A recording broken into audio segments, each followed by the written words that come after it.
뉴스에 보면 날마다 끔찍한 뉴스가 계속 나오고 있습니다. 이 세상을 살아가면서 우리에게 진짜로 필요한 것이 무엇이겠는가? 이 세상의 주인은 사탄이라고 성경은 말하고 있습니다. 그렇다면 우리가 이 세상 살아가면서 정말 필요한 것이 뭐냐? 여호와의 강한 손, 여호와의 강한 손이 필요합니다. 이스라엘이 노예에서 해방하려면 여호와의 강한 손이 필요합니다. 그걸 보고 뭐라냐? 당연이라고 합니다. 또 사탄이 쉽게 내보내지 않기 때문에 여호와의 능력이 반드시 필요합니다. 그걸 보고 뭐라냐? 필연이라고 합니다. 그리고 하나님의 절대 계획은 가나안 땅에 들어가는 것입니다. 이게 절대라고 합니다. 이 당연, 필연, 절대를 놓치면 하나님의 말씀보다 현실이 더 크게 보입니다. 말씀을 놓치게 되면 현실의 마음을 빼앗기게 됩니다. 날마다 말씀으로 나에게 빛을 비출 때에 현실과 상황에 속지 않고 또 흔들리지 않게 됩니다. 하나님이 바로 왕이 쉽게 이스라엘을 애굽 땅에서 내보내주지 않을 것이다 라고 했습니다. 그러면서 뭐라고 얘기했냐면 하나님이 큰 이적과 또 여러 가지 이적을 베풀고 특히 애굽의 장자가 죽고 난 다음에 그 다음에야 이스라엘을 내보낼 것이다 라고 하나님 미리 말씀하셨습니다. 그런데 출애굽기 7장 3절에 보니까 뭐라고 말씀하고 있냐면 내가 바로의 마음을 완악하게 하고 그랬습니다.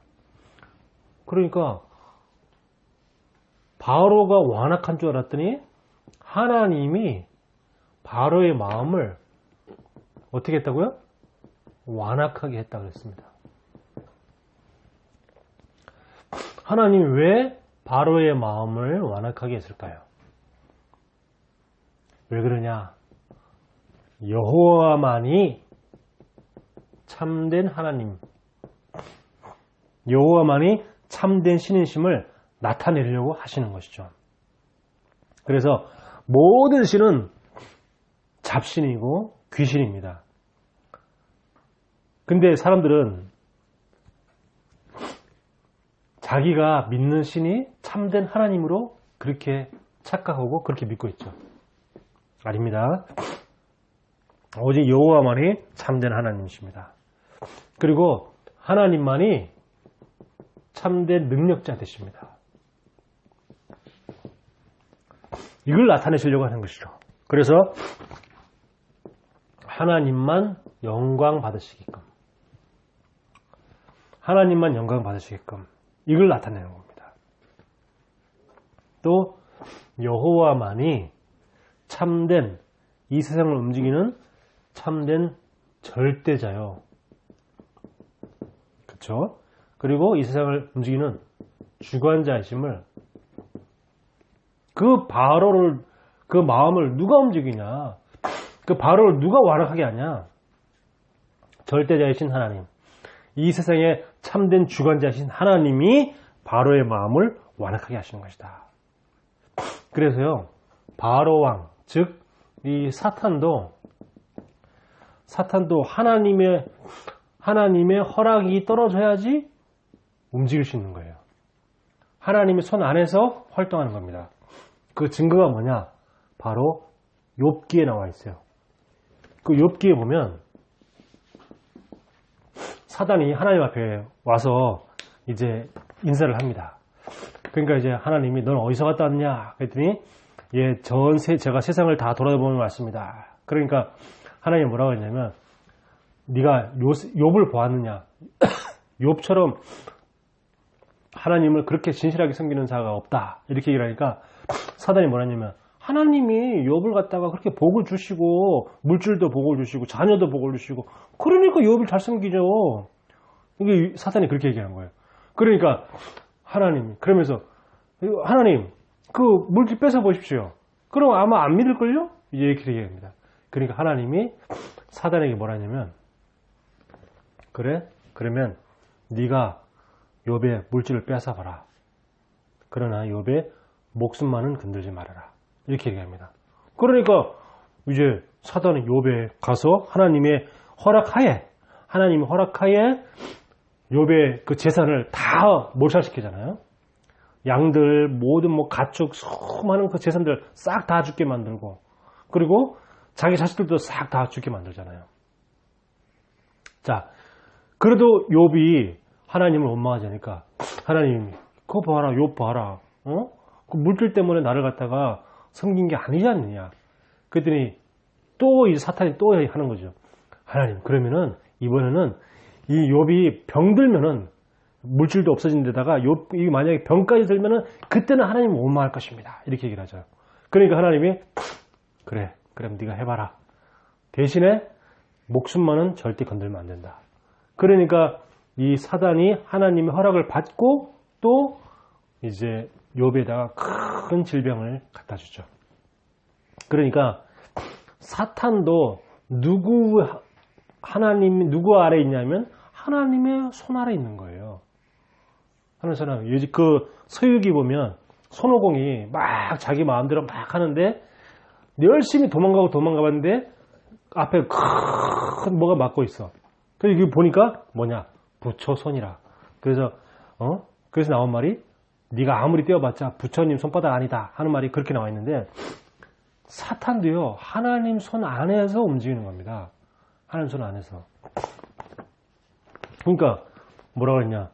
내가 바로의 마음을 완악하게 한다 그랬잖아요. 자, 그렇다면 우리가 살면서 만나게 되는 모든 사건, 모든 만남, 여러 가지 이런 사건, 좋은 사건, 나쁜 사건, 좋은 사람, 나쁜 사람, 여러 가지 많은 사람, 사건 만날 수 있습니다. 이게 뭐냐? 다 하나님의 주권 속에서 일어나는 겁니다. 그렇죠? 절대 뭐 그냥 우연히 일어나는 게 없어요. 뭐 우리 모든 만남이 하나님 다 주권 속에 있으니까, 우리 뭐 길을 가다가 우연찮게 뭐 옛날에 헤어졌던 누구를 만났다, 오랜만에 되게 반가웠다, 물론 그럴 수 있죠. 근데 그런 것조차도 하나님의 주권 아래서 되어지는 것이다. 자, 하나님이 이 바로의 마음을 완악하게 한 다음에 이렇게 하나님이 영광 받으시기 위해서 이렇게 큰 일을 하셨습니다. 그리고는 모세와 아론에게 지팡이로 나일강을 피로 만들라고 그랬어요. 자, 나일강을 피로 만들라고 하셨습니다. 10가지 재앙 중에 첫 번째 재앙인데, 왜 하필이면 나일강을 하나님이 첫 번째 재앙의 목표로 삼으셨냐? 많은 것들이 있잖아요. 이스라엘 많은 것들, 저기 애굽에 많은 것들이 있는데, 예를 들면 우박을 먼저 내려도 될 수도 있고, 또 아니면 뭐 개구리, 이 재앙을 먼저 내릴 수도 있는데 왜 나일강을 첫 번째 목표로 삼았냐? 자, 우리가 한번 생각해 봐야 됩니다. 지금 이런 말이 있습니다. 나일강의 선물 이집트, 이런 말이 있어요. 나일강의 선물이 뭐냐? 이집트다. 그 말은 뭐죠? 이집트가 무엇 때문에 생긴 나라냐? 나일강 때문에 생긴 나라다, 그 말이에요. 그러니까 그만큼 그 이집트에서의 최고의 상징이 뭐냐? 나일강입니다. 그리고 이집트는 뭐 때문에 존재하냐? 나일강 때문에 이집트가 존재해요. 그만큼 이 나일강은 이집트에게는 가장 중요하고도 가장 큰 의미가 있는 거예요. 왜 그러냐? 거기는 광야입니다. 이집트는 사막 땅이에요. 그 사막 땅에 한 줄기 물이 쫙 있는 겁니다. 이렇게 한 줄기 물이 이렇게 쫙 있는데, 여기가 만약 이집트 땅이다. 여기 이집트 땅이면 그 가운데를 갔다가 이게 나일강이 쫙 흐르고 있단 말이에요. 이 이집트가 길쭉한 땅이에요. 길쭉한 땅인데 그 한가운데를 나일강이 쫙 있는 겁니다. 그럼 여기는 뭐냐? 다 사막이에요. 황무지. 전부 다. 그러니까 이 나일강 주변으로 다 뭐가 있어요? 다 이렇게 밭이 있는 겁니다. 밭, 무슨 뭐 경작지, 이게 나일강 주변으로 싹 다 발전했죠. 자, 그래서 이 나일강에 잠깐 알아봐야 되는데, 매년 여름마다 비가 많이 내리는 우리나라 장마처럼 그런 우기가 되어지면 이 나일강이 범람을 해요. 나일강 범람을 하면 나일강 주변지에 경작지에 다 물이 싹 스며들어가지고 따로 뭐 이렇게 물대기 위해서 노력할 필요가 없는 거예요. 노력할 필요도 없이 저절로 이게 땅이 굉장히 기름진 땅이 돼. 그럼 거기서 많은 나무와 그 열매를 맺고 과실을 맺고 막 이렇게 되는 거예요. 그러니까 이 나일강이 굉장히 중요한 땅이에요. 지금도 마찬가지예요. 지금도 이 나일강 주변으로 많은 도시들이 형성되어 있어요. 이집트에는 지금도 나일강 주변으로 큰 도시들, 옛날부터 살았던 그 삶의 방식들이 그대로 모여져가지고 세월을 흘리면서 여기에서 이제 무슨 카이로부터 해가지고 큰 도시들이 다 나일강 주변으로 다 되어 있어요. 그만큼 이 나일강은 이집트에서 굉장히 큰 거고 중요한 의미입니다. 그리고 이 나일강을 식수로도 사용했습니다. 물이 부족한 나라이기 때문에, 물이 굉장히 귀하기 때문에 그 나일강을 잘 받아놨다가 그걸로 식수로도 사용했어요. 이 생명의 원천이죠. 이 나일강이 굉장히 큰 의미가 있습니다. 그러니까 그 애굽 땅 사람들은 이 나일강을 신으로 섬겼어요. 그 신의 이름이 뭐냐? 하피. 하피라고 이름을 지었고 그 나일강을 섬겼습니다. 이제 나일강이 뭐죠? 이제 우상이 된 겁니다. 우상이 되어지고 거기 나일강을 위해서 또 제사도 드리고 이렇게 한 거죠. 자, 인도에는 지금도 겐지스 강이라는 큰 강이 있어요. 인도에 겐지스 강이라는 큰 강이 있는데, 인도는 지금도 그 강에다가 제사를 지내고 강을 섬기고 있어요. 그 인도의 그 젖줄이 뭐냐? 겐지스 강이에요. 근데 그냥 단순히 제사만 지내는 것이 아니라 그 인도의 그 겐지스 강을 갖다가 굉장히 신성한 강이라고 여기고 있어요. 인도 사람들은. 그래가지고 사람이 죽고 나면 장례를 치르고 그 죽은 시체를 갖다가 나일강에 띄워보내요. 나일강에 띄워보내면은 그 신성한 강이기 때문에 그 강에 따라서 그 영혼이 참된 뭐 좋은 곳으로 간다. 뭐 이렇게 그런 믿음이 있어가지고. 그러니까 지금도 가보면 그 인도 여행 가보면 그 나일강 가면 밤에 가면 막 그 시체 위에 뭐 까마귀 무슨 뭐 그 독수리 와서 시체를 뜯어먹고 있고 무슨 뭐 이렇게 가다가 시체가 이렇게 강이 흘러가다가 뭐 이렇게 뭐 강 기슭에 이렇게 가잖아. 기슭에 이렇게 막 이게 걸려들었다. 그러면 이제 기슭에 걸려든 강가에 딱 이렇게 걸렸다. 그러면 거기서 막 들짐승들이 와서 시체를 다 뜯어먹고 그런 끔찍한 광경이 지금도 나타나고 있다고.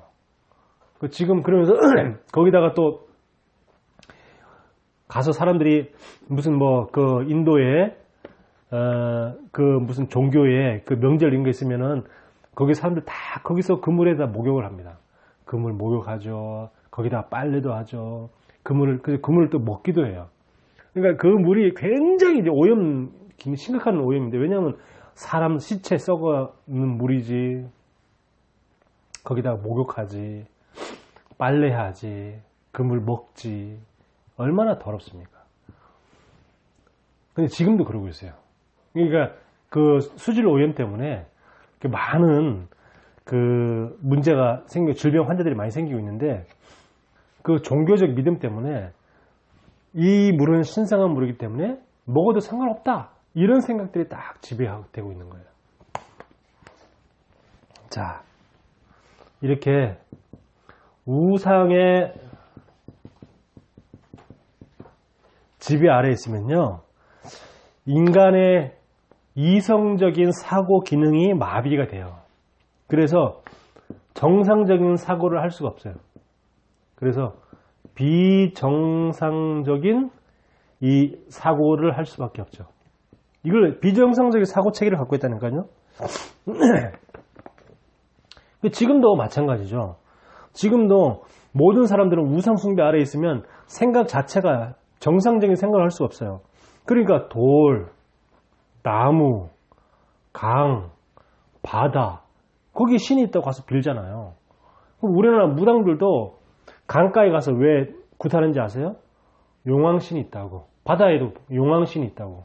그러니까 모든 돌이나 나무나 강, 바다, 그리고 또 짐승, 뭐 여러 옛날에 그랬잖아요. 호랑이 보면 호랑이 뭐 영험한 동물이다 그랬고, 지금도 뭐 다른 나라에서는 뭐 원숭이를 섬기기도 하기도 하고, 또 소를 섬기기도 하기도 하고. 생각 자체가 정상적인 생각을 할 수가 없어요. 정상적인. 그러니까 뭐 모든 자연 속에 다 신이 있다, 이렇게 생각하는 겁니다. 이게 자연 속에 신이 있다고 생각하는 자체가 생각이 정상적이 아니잖아요.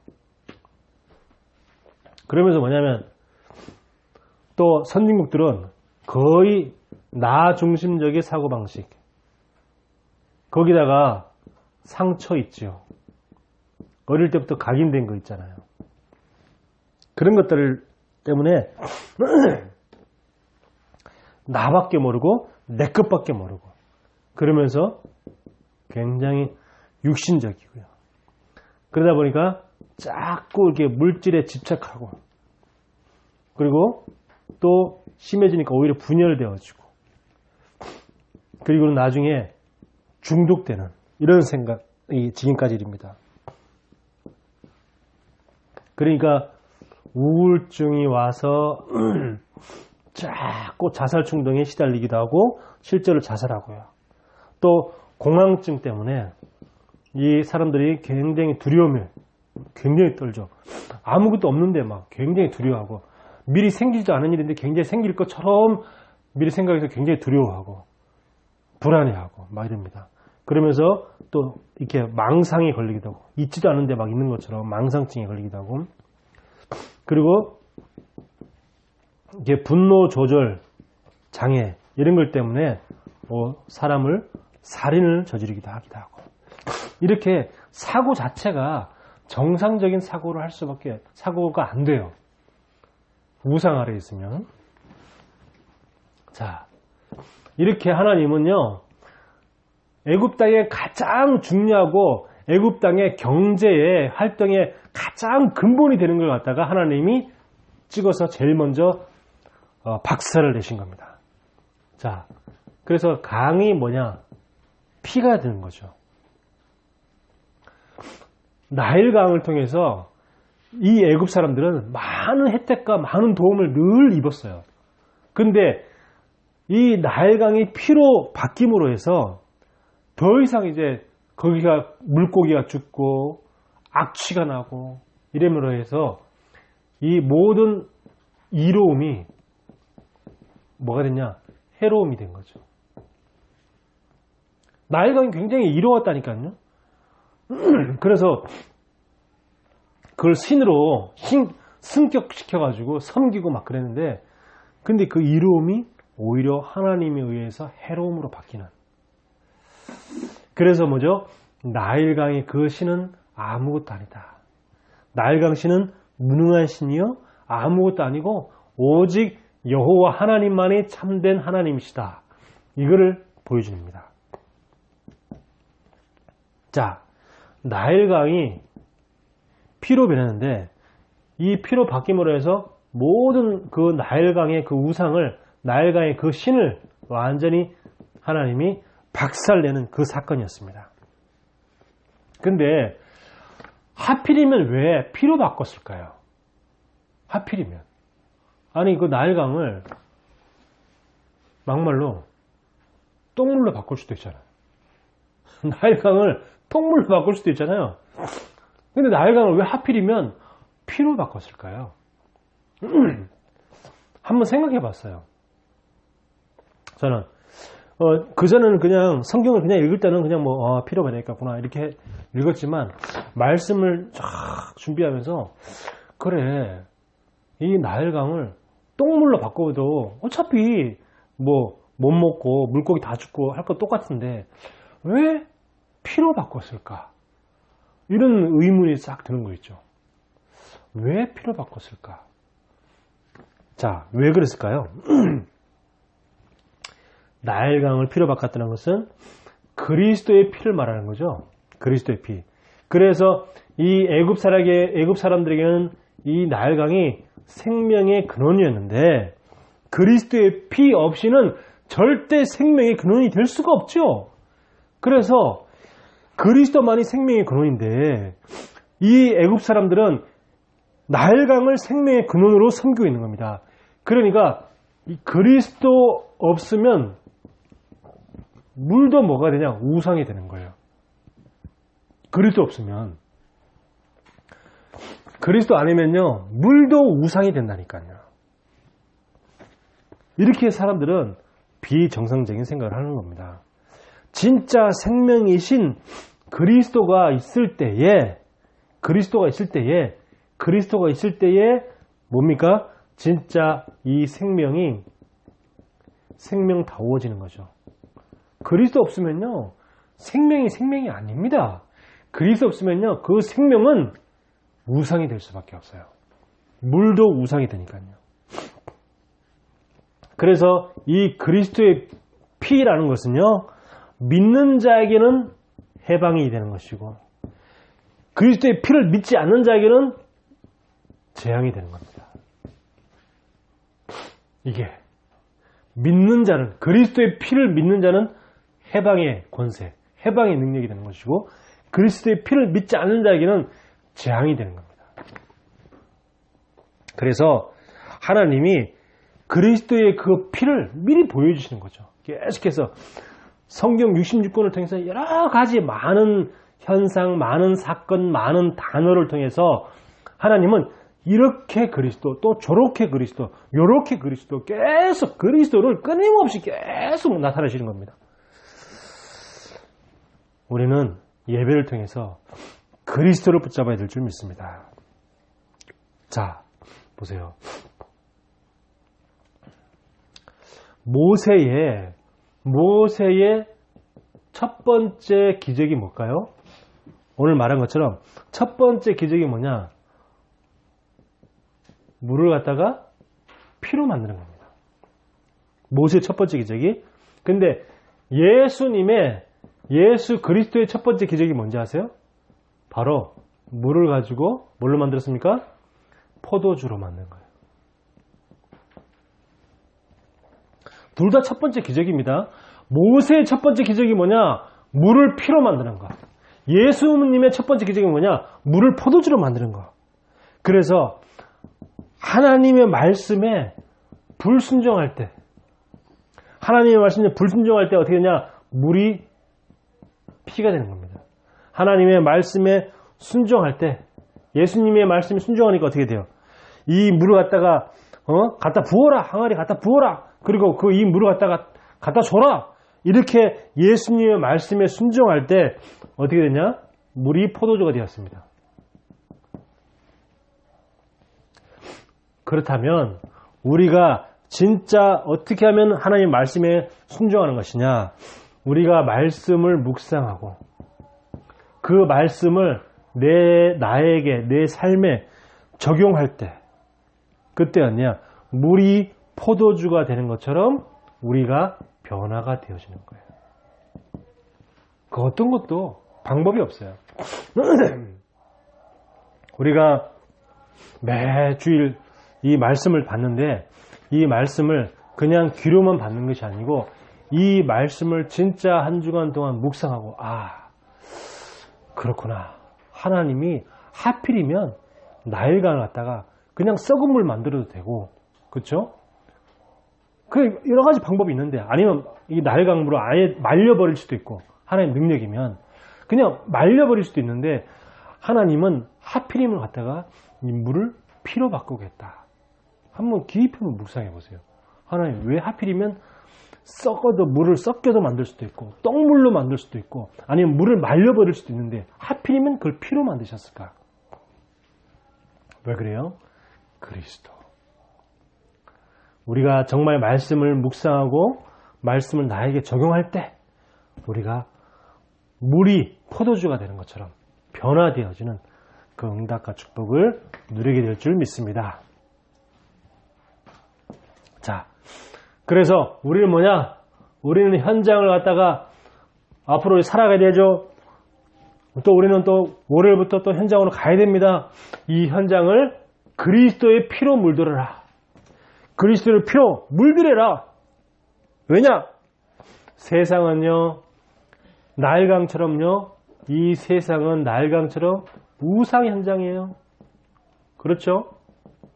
지금도 세상 사람들은 다 내가 우상이고, 물질이 우상이고, 육신이 우상이고, 다 우상입니다.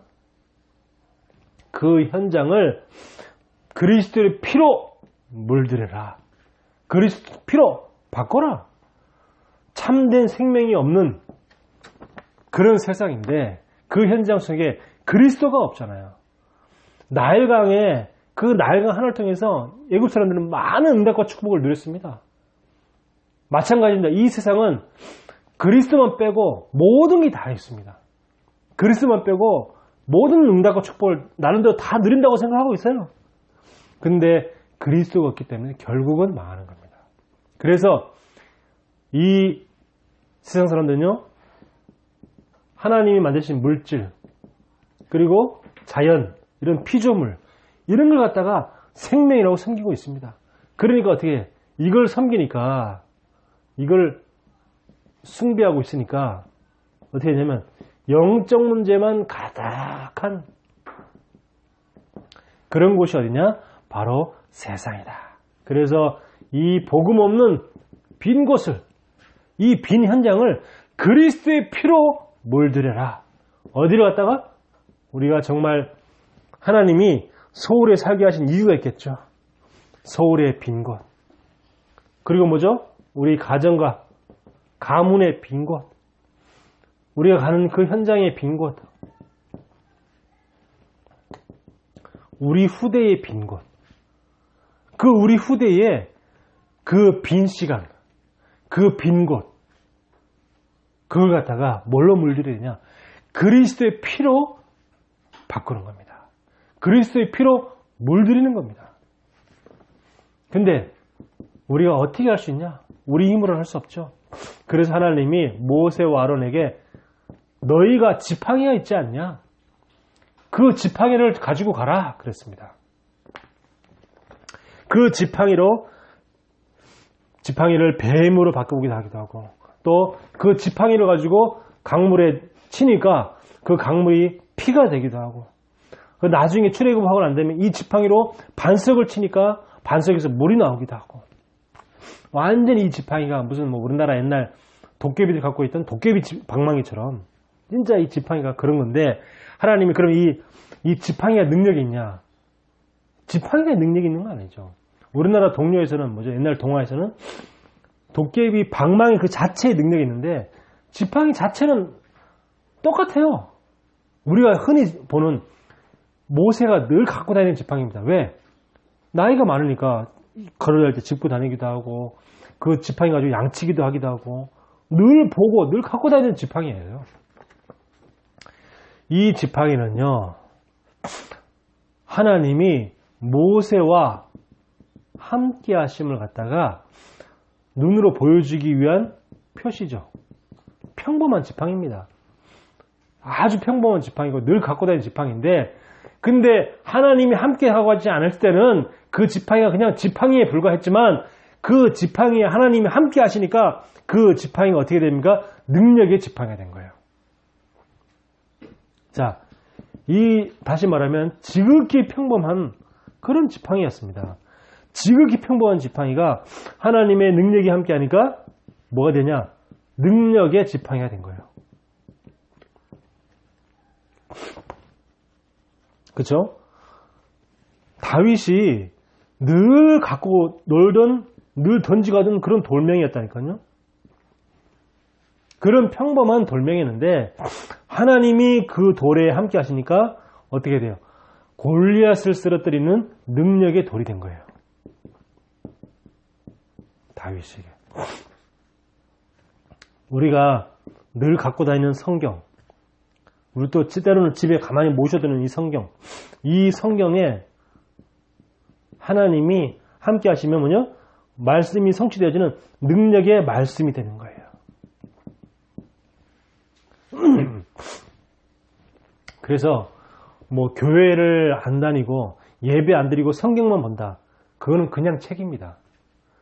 말씀 없이, 하나님의 말씀 없이 성경을 본다. 물론 성경 자체가 하나님의 말씀이 맞아요. 근데 예배 없이 성경 본다는 것은 그거는 말씀 없이 성경 보는 거예요. 이게 좀 이상한 말이긴 한데 아니 성경이 말씀인데, 하나님의 말씀인데 예배 없이 성경을 보면 말씀 없이 성경을 보는 거다. 이렇게 말하니까 좀 이상한 말처럼 들리긴 하지만 분명한 거예요. 그래서 예배의 축복을 누리지 못하고 성경을 아무리 많이 읽어도 그거는 그냥 책을 읽은 거지 하나님의 말씀을 읽은 게 아니에요. 하나님의 말씀이 말씀되게 하시려면 예배 속에 있을 때에 말씀이 말씀되는 겁니다. 그렇죠? 절대로. 자, 마찬가지로 저와 여러분은 지극히 평범하다 못해 오히려 모자랄 수도 있어요. 너무 평범한 우리 자신들에게 하나님이 함께 하시면 뭐가 되냐? 능력의 사람이 되는 겁니다. 하나님이 함께하는 축복을 누리다 보면. 그래서 아무것도 두려워할 것도 없다. 내가 처음 해본 거 두려울 수 있죠. 하지만 하나님이 함께 하시면 할 수 있는 것이다. 자, 하나님이 함께하는 그 믿음 가지고 우리는 현장을 가는 겁니다. 현장을 뭐냐? 그리스도의 피로 물들이는. 자, 그 응답과 축복을 누리기를 예수 그리스도 이름으로 축원합니다. 하나님, 우리는 부족하고 능력이 없지만 하나님이 함께 하시는 그 축복 속에서 우상의 현장을 그리스도의 피로 물들이는 하나님께 쓰임받는 하나님의 사람이 되게 하여 주시옵소서. 예수 그리스도 이름으로 기도하옵나이다. 아멘.